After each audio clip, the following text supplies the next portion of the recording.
Revista Espírita, Jornal de Estudos Psicológicos, Ano 7º, janeiro de 1864, número 1, primeira parte. Aos assinantes da Revista Espírita. Para muitos de nossos leitores, cujo número aumentou consideravelmente este ano, a época de renovação das assinaturas da revista é ocasião para testemunharem seu devotamento à causa e, no que nos concerne, demonstrarem sentimentos que nos tocam vivamente. As cartas contendo tais expressões são muito numerosas para que nos seja possível responder a cada uma em particular. Assim, nós lhe dirigimos coletivamente nossos sinceros agradecimentos pelas coisas obsequiosas que houveram por bendizer-nos e pelos votos que fazem por nós e pelo futuro do Espiritismo. Nossa conduta passada lhes é uma garantia de que não nos desviaremos de nossa tarefa, por mais pesada que seja, e sempre nos encontrarão em plena atividade. Até hoje, suas preces foram ouvidas, razão por que os convidamos a agradecer aos espíritos bons que nos assistem e nos secundam da mais evidente maneira, afastando os obstáculos que poderiam entravar nossa marcha e nos mostrando, cada vez com mais clareza, o objetivo que devemos alcançar. Durante muito tempo, estivemos mais ou menos só, mas eis que, de todos os lados, novos lutadores entram na liça, trabalhando com ardor, perseverança e abnegação que a fé proporciona na defesa e na propagação de nossa santa doutrina, sem se deixarem abater pelos obstáculos e sem temerem a perseguição. Em sua maioria, eles viram a má vontade de dobrar-se ante a sua firmeza.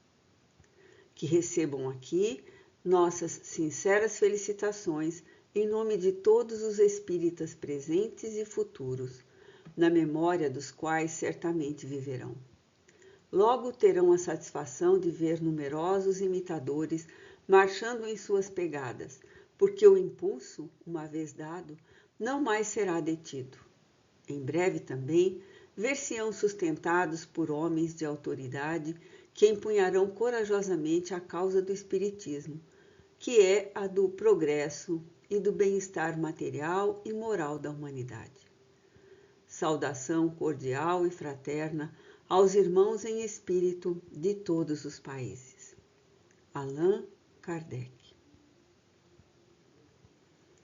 Estado do Espiritismo em 1863. Para o Espiritismo, o ano que acaba de passar não foi menos fecundo que os precedentes, distinguindo-se, no entanto, por vários traços particulares. Mais que todos os outros, foi marcado pela violência de certos ataques, sinal característico cujo alcance a ninguém escapou. Todos dizem, se encolerizam, é porque têm medo. Se tem medo, é que existe algo de sério.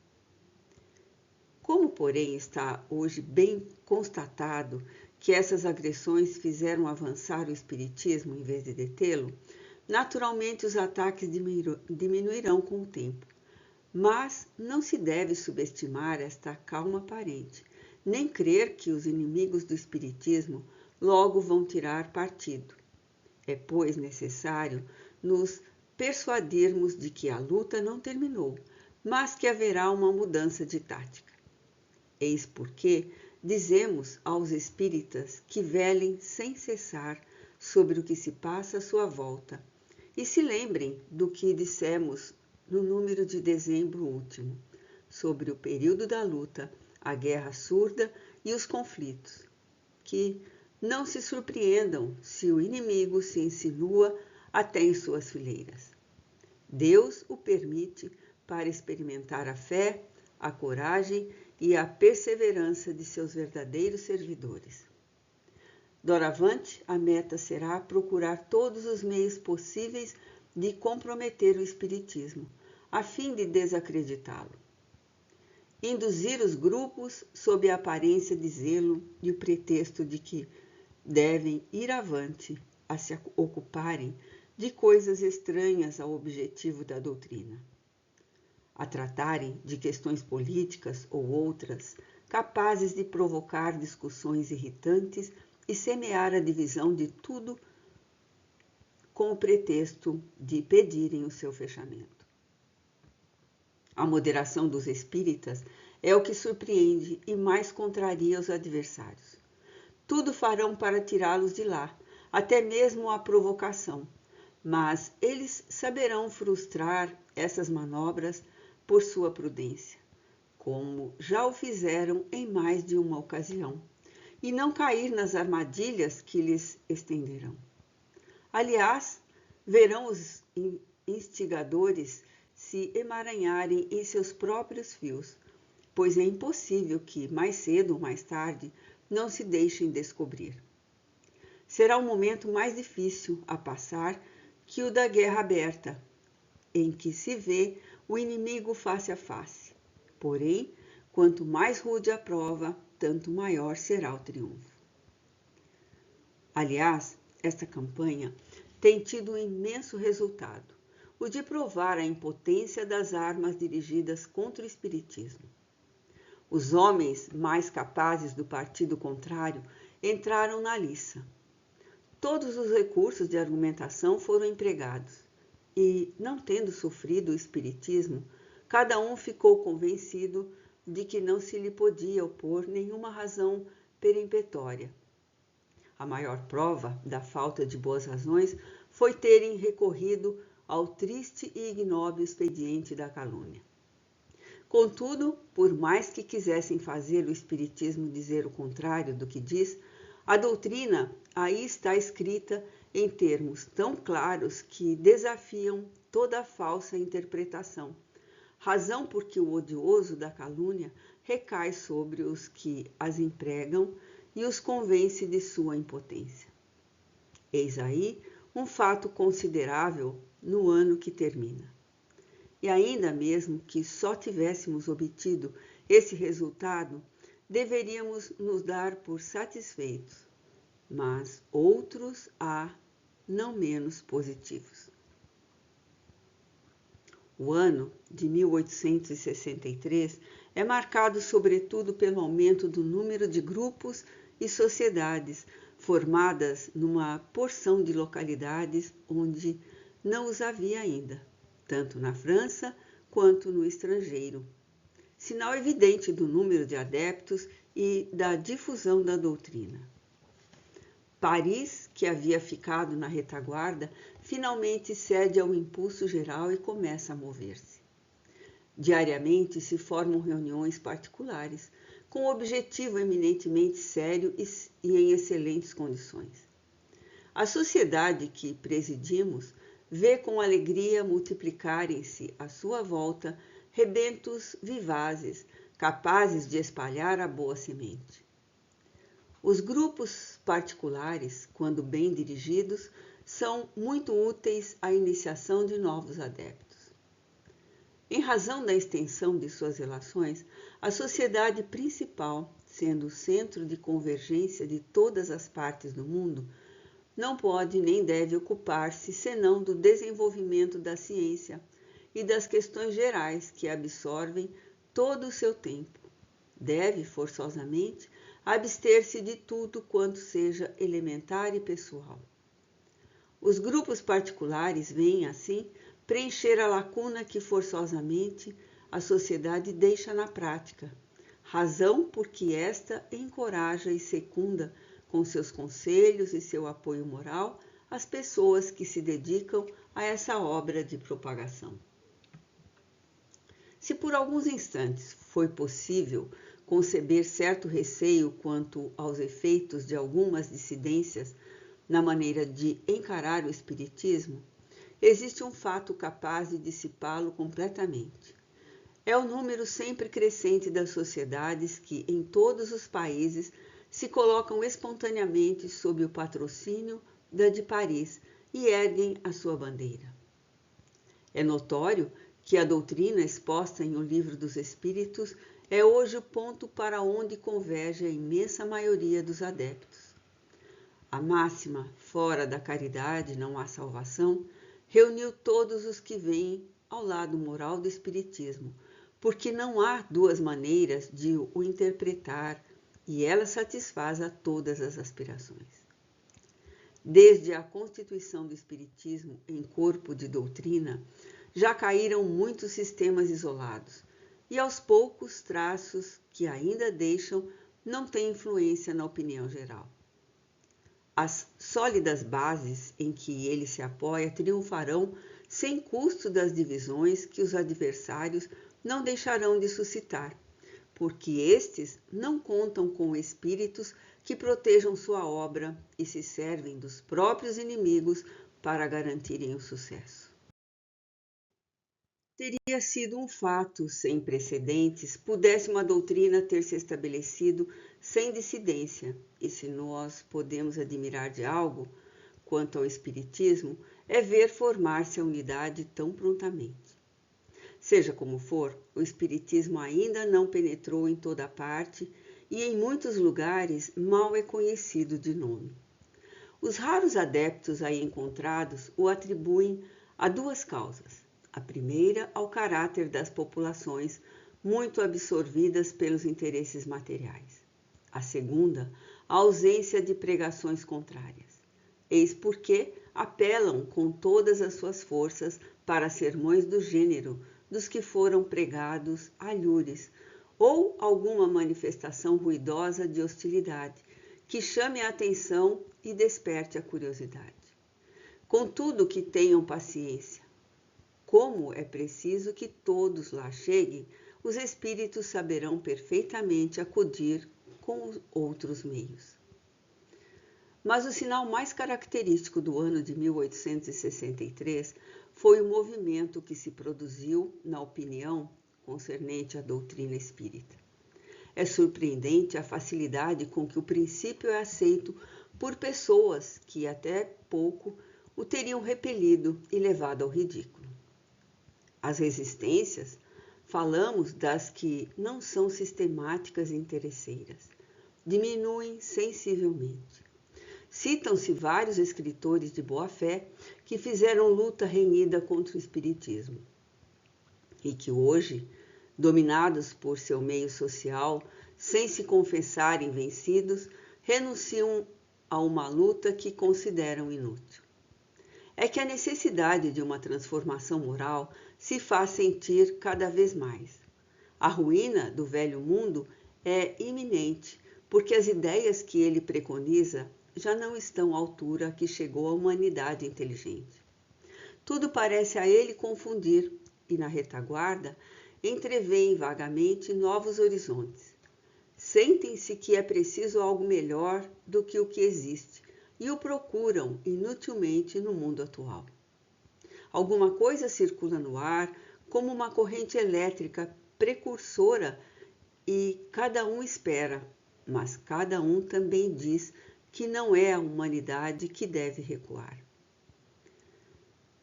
Outro fato, não menos significativo que muitos notaram, é que é consequência do atual estado de espírito e o prodigioso número de escritos, sérios ou ligeiros, feitos fora e provavelmente sem o conhecimento do espiritismo, nos quais se encontram pensamentos espíritas. O princípio da pluralidade das existências, sobretudo, tem uma tendência manifesta a entrar na opinião das massas e na filosofia moderna. Muitos pensadores a ele são conduzidos pela lógica dos fatos, e em pouco esta crença se tornará popular. Evidentemente, são os precursores da adoção do espiritismo, cujas vias são assim preparadas e aplainado o caminho.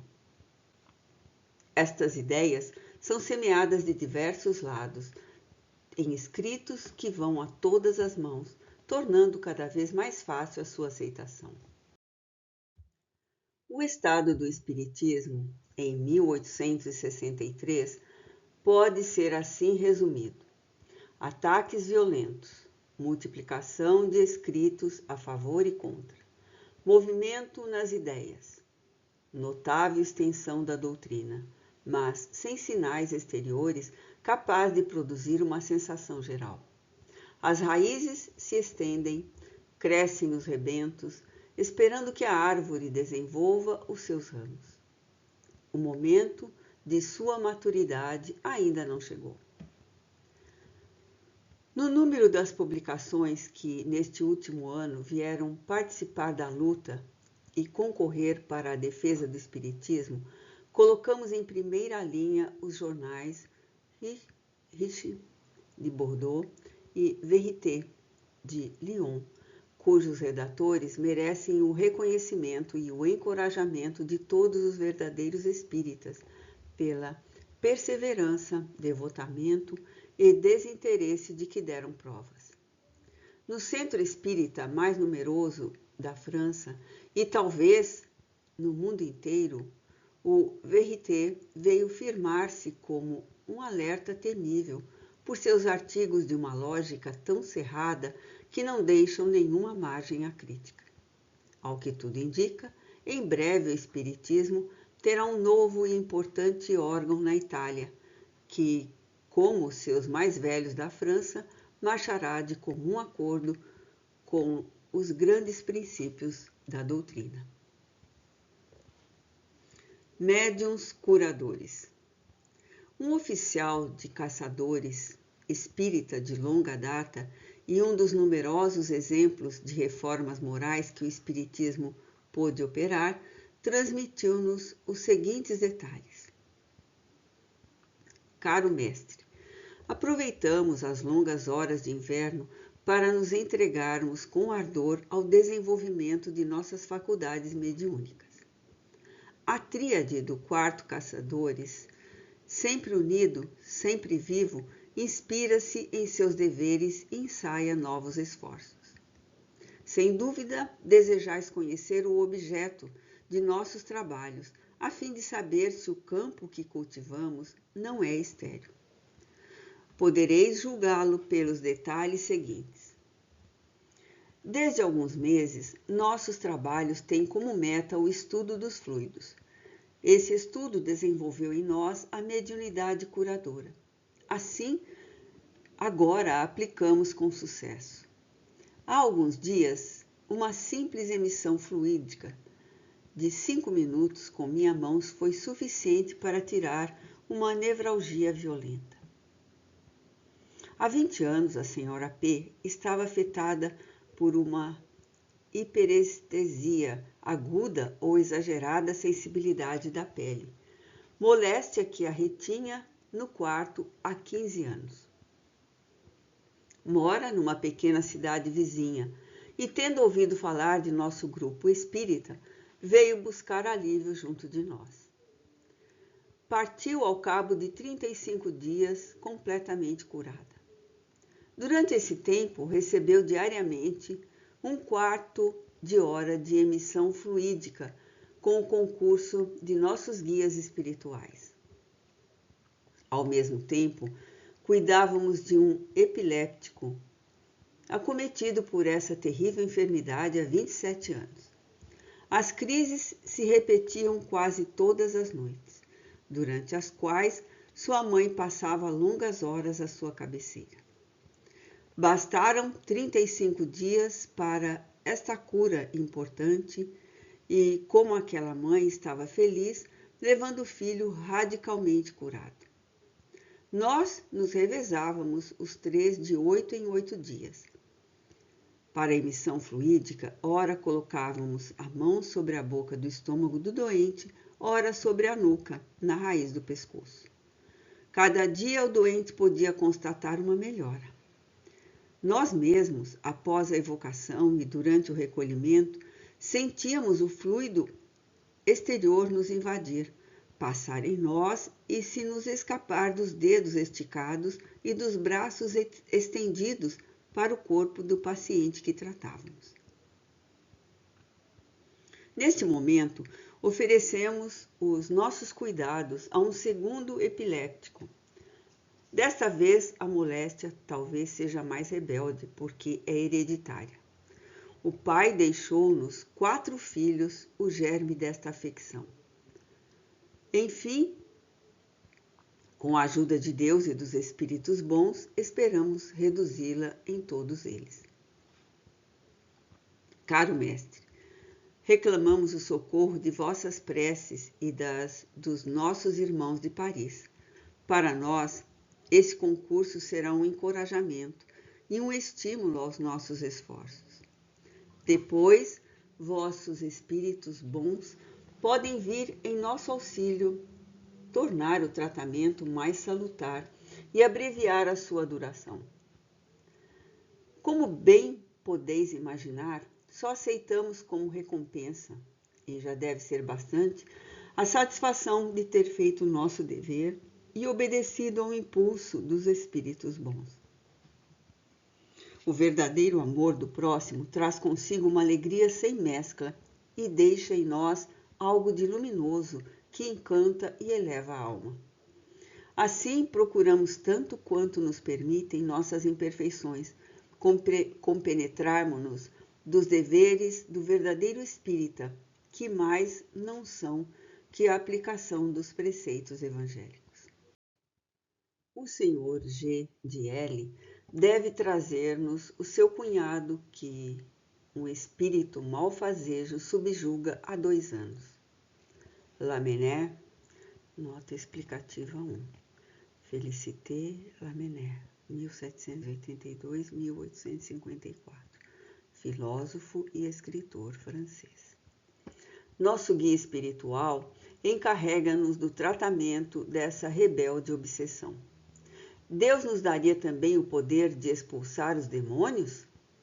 Se assim fosse, só teríamos de nos humilhar ante tão grande favor, em vez de nos orgulharmos. Quão maior ainda não seria para nós a obrigação de nos melhorarmos para testemunhar o nosso reconhecimento e para não perdermos dons tão preciosos. Tendo sido lida esta interessante carta da Sociedade Espírita de Paris na sessão de 18 de dezembro de 1863, um de nossos bons médiuns obteve a respeito espontaneamente as 2 comunicações seguintes. Existindo no homem, em diferentes graus de desenvolvimento, em todas as épocas, a vontade tem servido tanto para curar quanto para aliviar. É lamentável sermos obrigados a constatar que também foi a fonte de muitos males, mas é uma das consequências do abuso que muitas vezes o ser faz do livre-arbítrio. A vontade desenvolve o fluido, seja animal, seja espiritual, porque, como sabeis agora, há vários gêneros de magnetismo, em cujo número estão o magnetismo animal e o magnetismo espiritual, que, conforme a ocorrência, pode pedir apoio ao primeiro. Outro gênero de magnetismo, muito mais poderoso ainda, é a prece que uma alma pura e desinteressada dirige a Deus. A vontade, muitas vezes, foi mal compreendida. Em geral, aquele que magnetiza não pensa senão em manifestar sua força fluídica, derramar o seu próprio fluido sobre o paciente submetido aos seus cuidados, sem se preocupar se há ou não uma providência que se interesse pelo caso tanto ou mais que ele. Agindo só, não pode obter senão o que sua força sozinha pode produzir, ao passo que os médiuns curadores começam por elevar sua alma a Deus e a reconhecer que por si mesmos nada podem. Fazem, por isso mesmo, um ato de humildade, de abnegação.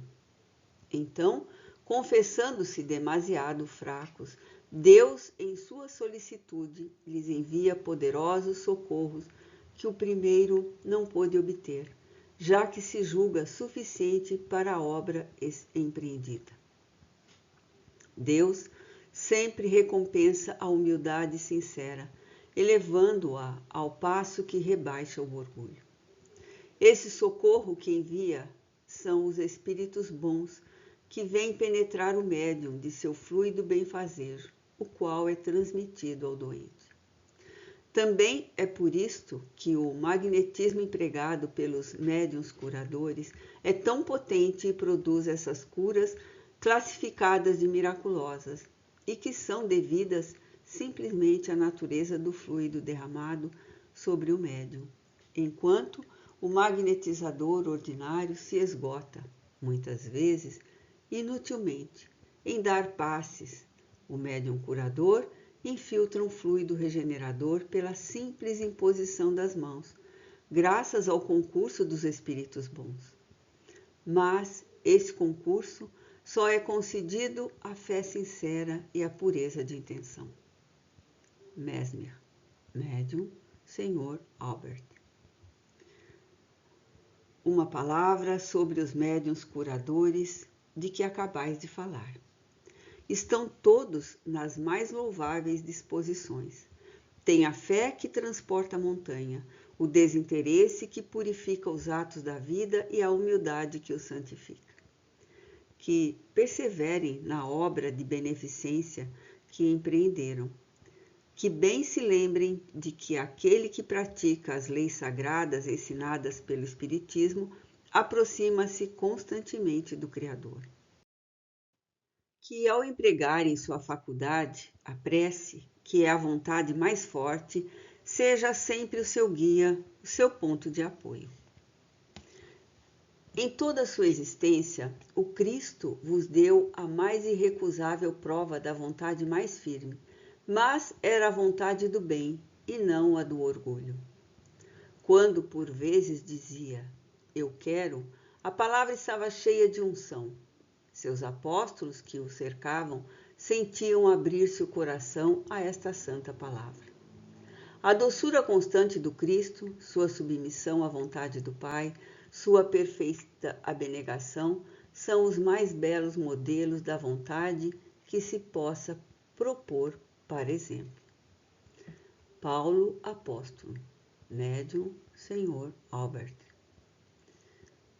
Algumas explicações farão compreender facilmente o que se passa nesta circunstância. Sabe-se que o fluido magnético ordinário pode dar a certas substâncias propriedades particulares ativas.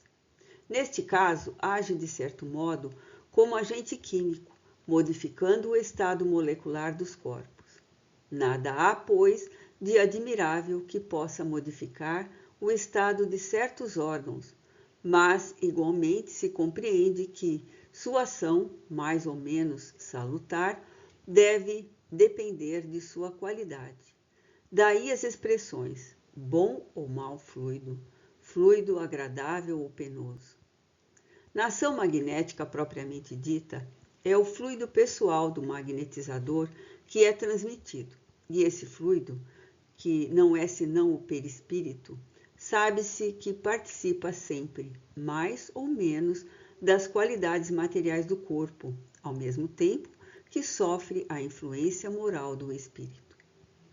É, pois, impossível que o fluido próprio de um encarnado seja de pureza absoluta, razão porque sua ação curativa é lenta, por vezes nula, por vezes até nociva, porque pode transmitir ao doente princípios mórbidos.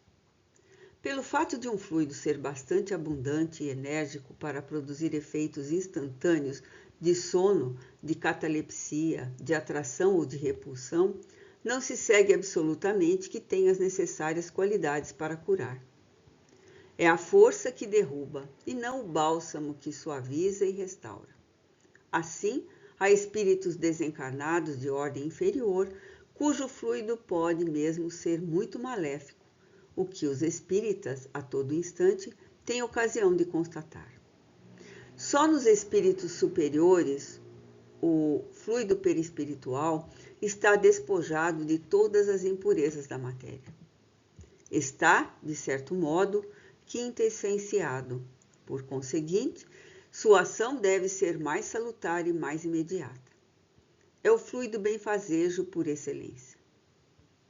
Visto que não pode ser encontrado entre os encarnados nem entre os desencarnados vulgares, faz-se mister pedi-lo aos espíritos elevados, como se vai procurar em regiões distantes os remédios que não encontramos em nossa terra. O médium curador pouco emite de seu próprio fluido. Sente a corrente do fluido estranho que o penetra e ao qual serve de conduto. É com esse fluido que magnetiza, e aí está o que caracteriza o magnetismo espiritual e o distingue do magnetismo animal. Um vem do homem, o outro dos espíritos.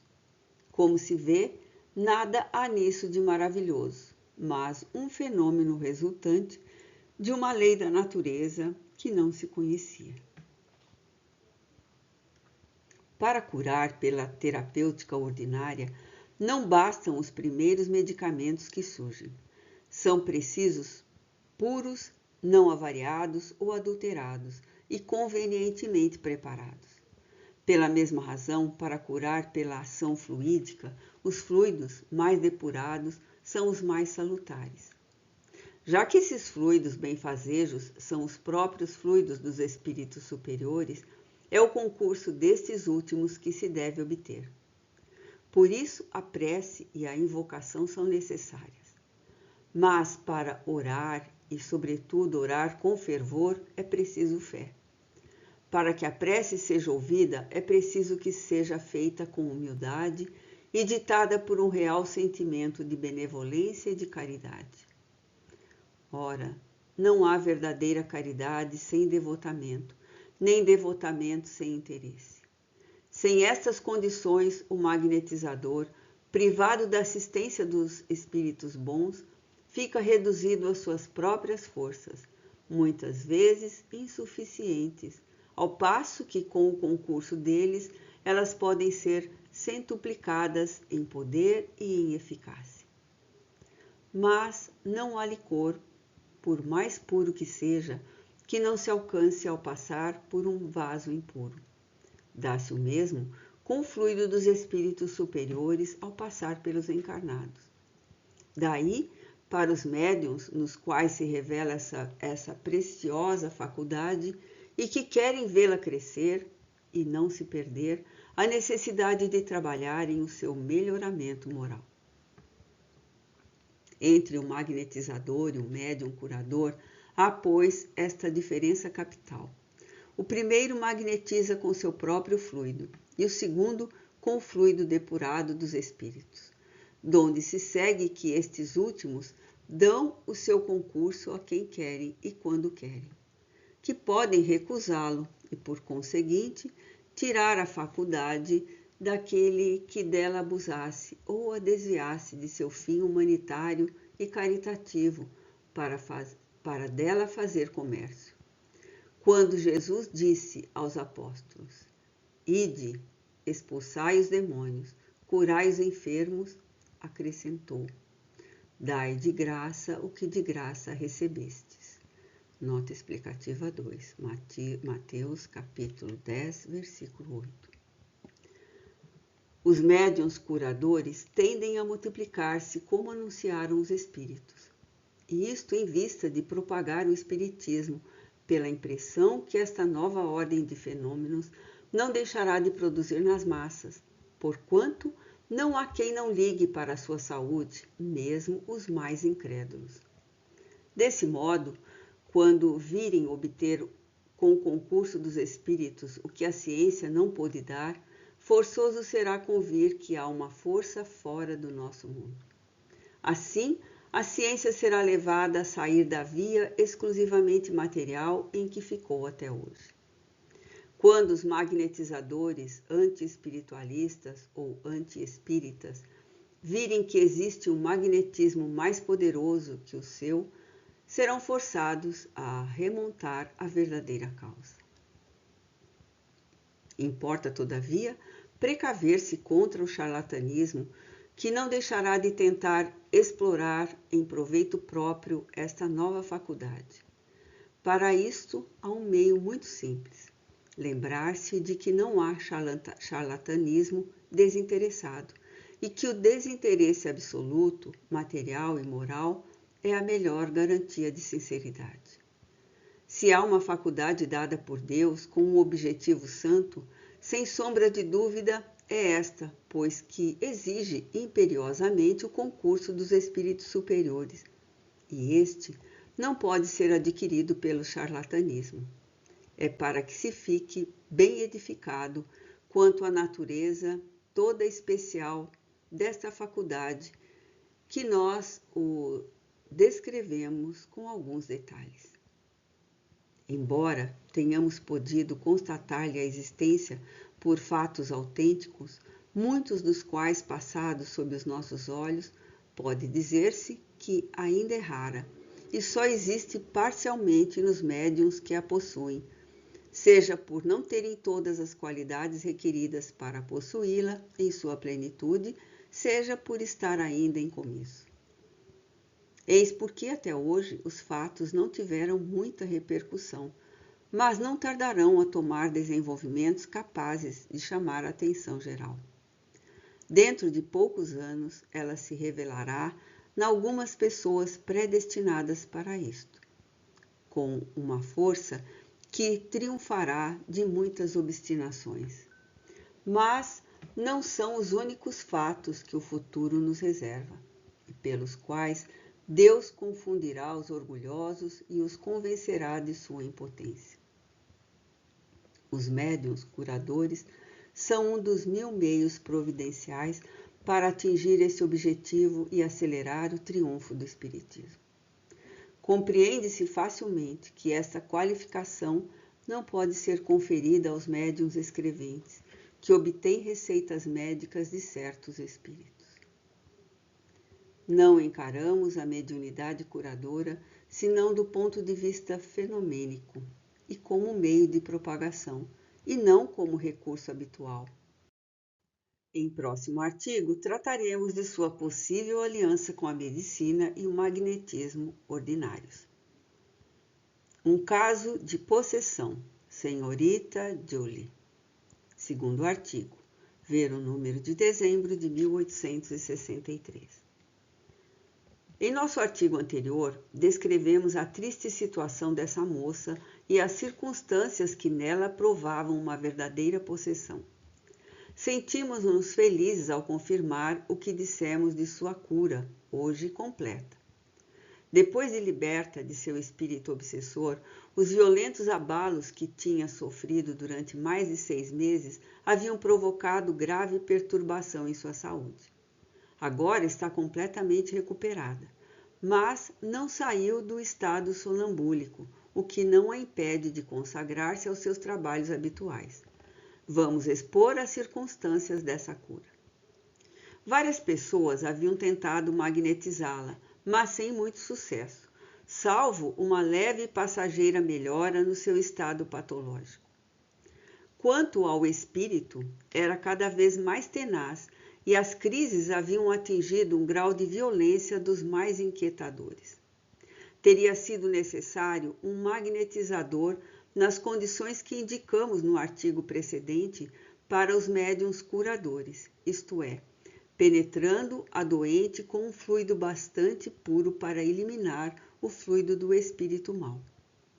Se há um gênero de mediunidade que exige superioridade moral, é seguramente o caso das obsessões, pois é preciso ter o direito de impor sua autoridade ao espírito.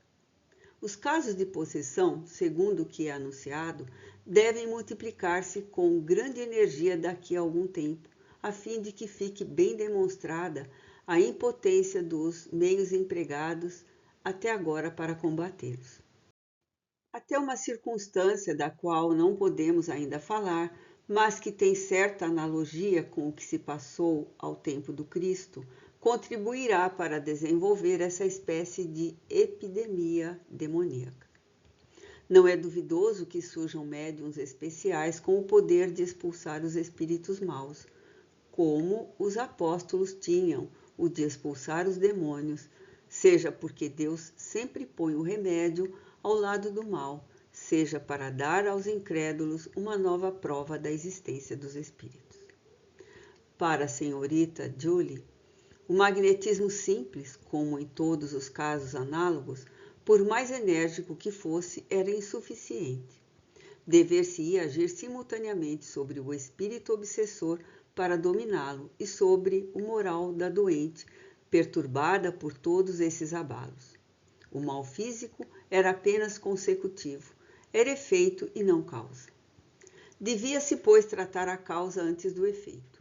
Destruído o mal moral, o mal físico desapareceria por si mesmo. Mas, para isto, é preciso identificar-se com a causa, estudar com o maior cuidado e em todos os seus matizes o curso das ideias, para lhe imprimir tal ou qual direção mais favorável, porque os sintomas variam conforme o grau de inteligência do paciente.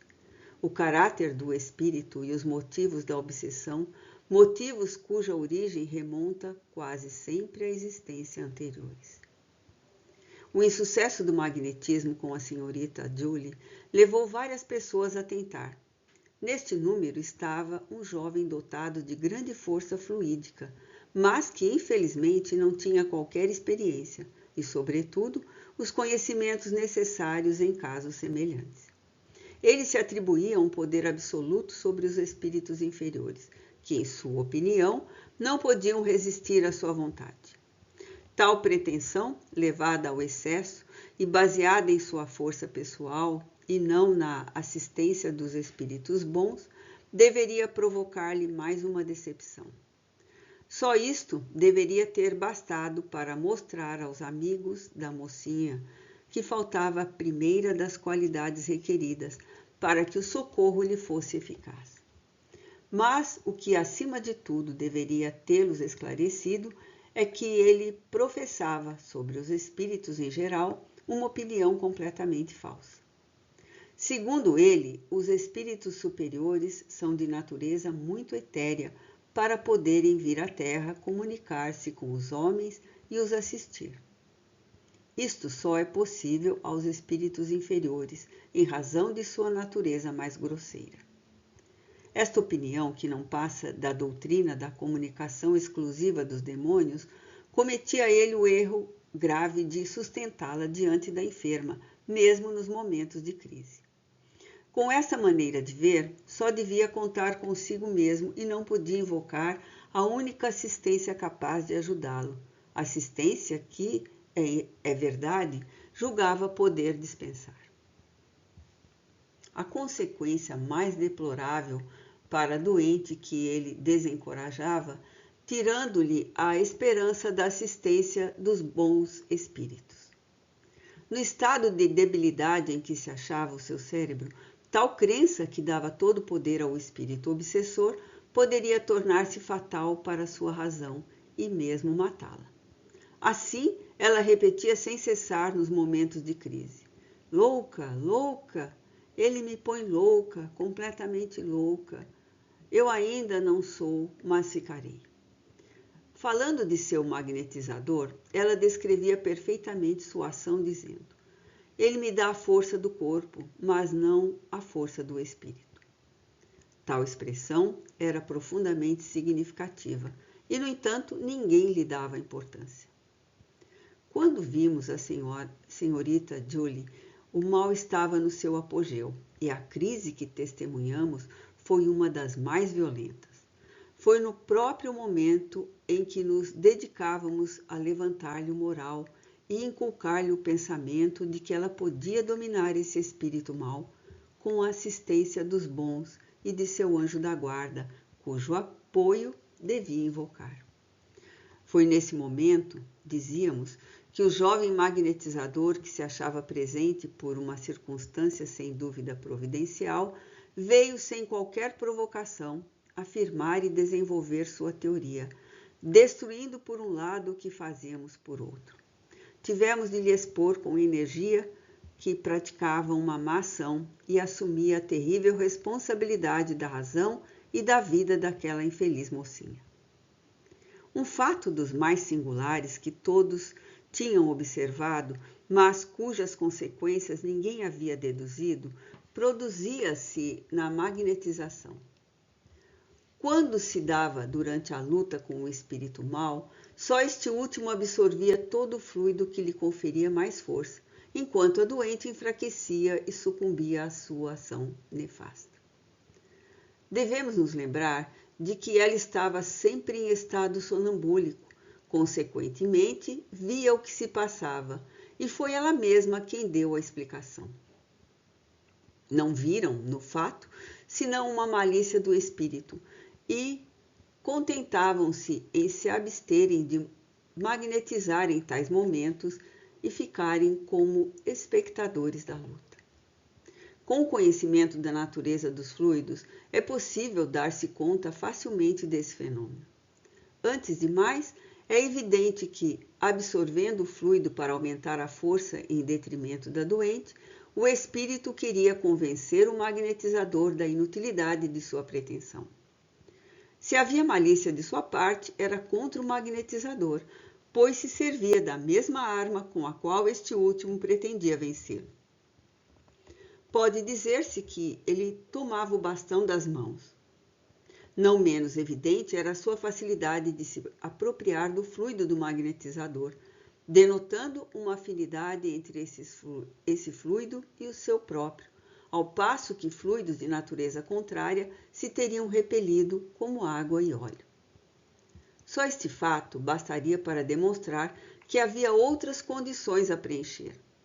É, pois, um erro dos mais graves, e podemos dizer dos mais funestos, não ver na ação magnética senão uma simples emissão fluídica, sem levar em conta a qualidade íntima dos fluidos. Na maioria dos casos, o sucesso repousa inteiramente nestas qualidades, como o êxito depende, na terapêutica, da qualidade do medicamento. Não seria demais chamar a atenção para este ponto capital, demonstrado, ao mesmo tempo, pela lógica e pela experiência. Para combater a influência da doutrina do magnetizador, que já havia influenciado as ideias da doente, dissemos a esta: minha filha, tende confiança em Deus, olhai em volta. Não vede espíritos bons? É verdade, diz ela. Vejo luminosos que Fredegonda não ousa encarar. Pois bem, são os que vos protegem e não permitirão que o espírito mau triunfe. Implorai sua assistência, orai com fervor, orai sobretudo por Fredegonda. Oh, por ela jamais o poderei. Cuidado, vede como se afastam os espíritos bons a estas palavras. Se quiserdes a sua proteção, é preciso merecê-la por vossos bons sentimentos, esforçando-vos principalmente para que sejais melhor que a vossa inimiga. Como quereis que eles vos defendam, se não valeis mais que ela? Pensai que em outras existências tereis censura a vos fazer. O que vos acontece é uma expiação. Se quiserdes fazê-la cessar, será preciso que melhoreis e proveis vossas boas intenções, começando por vos mostrardes boa e caridosa para com os inimigos. A própria Fredegonda será tocada e talvez fareis o arrependimento entrar no seu coração. Refleti. Eu farei. Fazei-o logo e dizei comigo: meu Deus, eu perdoo a Fredegonda, o mal que ela me fez. Aceito-o como uma prova e uma expiação que mereci. Perdoai minhas próprias faltas, como eu perdoo as delas. E vós, espíritos bons que me cercais, abri o seu coração a melhores sentimentos e me dai a força que me falta. Prometeis orar por ela todos os dias? Prometo. Está bem, por meu lado, cuidarei de vós e dela. Tende confiança. Oh, obrigado. Algo me diz que isto logo vai acabar. Tendo dado conta dessa cena, à sociedade foram transmitidas a respeito as seguintes instruções. O assunto de que vos ocupais comoveu os próprios espíritos bons, que por sua vez querem vir em auxílio desta moça com os seus conselhos. Com efeito, ela apresenta um caso de obsessão muito grave. Entre os que vistes e vereis ainda, pode-se pôr este no número dos mais sérios e, sobretudo, dos mais interessantes, pelas particularidades instrutivas já apresentadas e que ele vos oferecerá novamente. Como já vos disse, esses casos de obsessão se repetem frequentemente e fornecerão dois assuntos distintos de utilidade, primeiro para vós, depois para os que as sofrerem. Primeiro para vós, porque assim como vários eclesiásticos contribuíram poderosamente para difundir o espiritismo entre os que lhe eram completamente estranhos, também esses obsedados, cujo número se tornará muito importante, para que deles não se ocupem de maneira superficial, mas ampla e profunda, abrirão bastante as portas da ciência para que a filosofia espírita possa, com eles, nela penetrar e ocupar, entre gente de ciência e os médicos de todos os sistemas, o lugar que tem direito. Depois, para eles, porque no estado de espírito, antes de encarnar-se entre vós, eles aceitaram essa luta, que lhes acarreta a possessão que sofrem, tendo em vista o seu adiantamento. E essa luta, acreditai, faz sofrer cruelmente o seu próprio espírito, que, quando seu corpo, de certo modo, não é mais seu, tem a perfeita consciência do que se passa. Conforme tiveram suportado essa prova, cuja duração lhes podereis abreviar poderosamente por vossas preces, terão progredido mais ou menos. Porque ficais certos, a despeito dessa possessão, sempre momentânea, eles guardam suficiente consciência de si mesmos para discernirem a causa e a natureza de sua obsessão. Para esta que vos ocupa, é necessário um conselho. As magnetizações que lhe faz suportar o espírito encarnado de que falastes, lhe são funestas sob todos os aspectos. Aquele espírito é sistemático. E que sistema! Quem não reporta todas as suas ações à maior glória de Deus e se envaidece das faculdades que lhe foram concedidas, será sempre confundido. Os presunçosos serão rebaixados, muitas vezes neste mundo e infalivelmente no outro. Cuidai, pois, meu caro Kardec, para que essas magnetizações cessem completamente, ou os mais graves inconvenientes resultarão de sua continuação, não só para a moça, mas ainda para o imprudente, que pensa ter às suas ordens todos os espíritos das trevas e se lhes impor como chefe. Digo que vereis esses casos de possessão e de obsessão se desenvolverem durante certo tempo, porque são úteis ao progresso da ciência e do espiritismo. É por isso que os médicos e os sábios, enfim, abrirão os olhos e aprenderão que há doenças cujas causas não estão na matéria, não devendo por isso ser tratadas pela matéria. Esses casos de possessão vão igualmente abrir ao magnetismo horizontes totalmente novos e lhe fazer dar um grande passo à frente pelo estudo até agora tão imperfeito dos fluidos. Auxiliado por esses novos conhecimentos e por sua íntima aliança com o Espiritismo, ele obterá grandes coisas.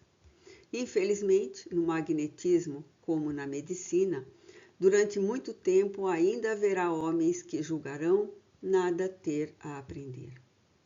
Essas obsessões frequentes terão também um lado muito bom, porque, penetrado pela prece e pela força moral, é possível fazê-las cessar e adquirir o direito de expulsar os espíritos maus, e pelo melhoramento de sua conduta, cada um buscará adquirir o direito que o Espírito de verdade, que dirige este globo, conferirá quando for merecido.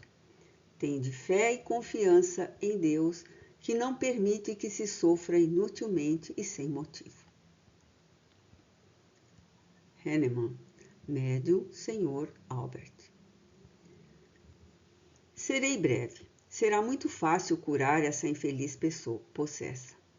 Os meios estavam implicitamente contidos nas reflexões há pouco emitidas por Allan Kardec. Não só é necessária uma ação material e moral, mas ainda uma ação puramente espiritual. Ao espírito encarnado que, como Julie, se acha em estado de possessão, é preciso um magnetizador experimentado e perfeitamente convicto da verdade espírita. Além disso, é necessário que seja de uma moralidade irrepreensível e sem presunção. Mas, para agir sobre o espírito obsessor, faz-se mister a ação não menos enérgica de um espírito bom desencarnado. Assim, pois, dupla ação terrestre, ação extraterrestre. Encarnado sobre encarnado, desencarnado sobre desencarnado. Eis a lei. Se até agora essa ação não foi realizada, foi justamente para vos conduzir ao estudo e à experimentação desta interessante questão. É por isso que Julie não se livrou mais cedo. Ela devia servir para os vossos estudos. Isso vos demonstra o que doravante tereis de fazer nos casos de possessão manifesta. É indispensável chamar em vosso auxílio o concurso de um espírito elevado, desfrutando ao mesmo tempo de uma força moral e fluídica, como o excelente cura dá. E sabeis que podeis contar com a assistência desse digno santo Vianney. Quanto ao mais, nosso concurso é dado a todos os que vos chamarem em auxílio, com pureza de coração e fé verdadeira. Resumindo, quando magnetizarem Julie, será preciso proceder inicialmente pela fervorosa evocação do cura Dars e de outros espíritos bons que se comunicam habitualmente entre vós, pedindo-lhes que atuem contra os espíritos maus que perseguem essa jovem e que fugirão diante de suas falanges luminosas. Também não esquecer que a prece coletiva tem uma força muito grande quando feita por certo número de pessoas agindo em acordo com uma fé viva e um ardente desejo de aliviar. Erasto, Médium, Senhor D'Ambert. Estas instruções foram seguidas. Vários membros da sociedade se entenderam para agir pela prece nas condições requeridas. Um ponto essencial era levar o espírito obsessor a emendar-se, o que necessariamente deveria facilitar a cura. Foi o que se fez. Evocando-o e lhe dando conselhos, ele prometeu não mais atormentar a senhorita Julie e manteve a palavra. Um dos nossos colegas foi especialmente encarregado por seu guia espiritual de sua educação moral, com o que ficou satisfeito. Hoje esse espírito trabalha seriamente por sua melhoria e pede uma nova encarnação para expiar e reparar suas faltas. A importância do ensino que decorre desse fato e das observações a que deu lugar, a ninguém escapará, e cada um poderá nele aurir úteis instruções sobre a ocorrência.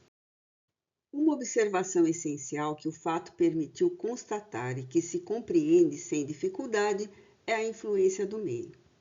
É bem evidente que se o meio secunda por uma comunhão de vistas, de intenção e de ação, o doente se acha numa espécie de atmosfera homogênea de fluidos benfazejos, o que deve necessariamente facilitar e apressar o sucesso.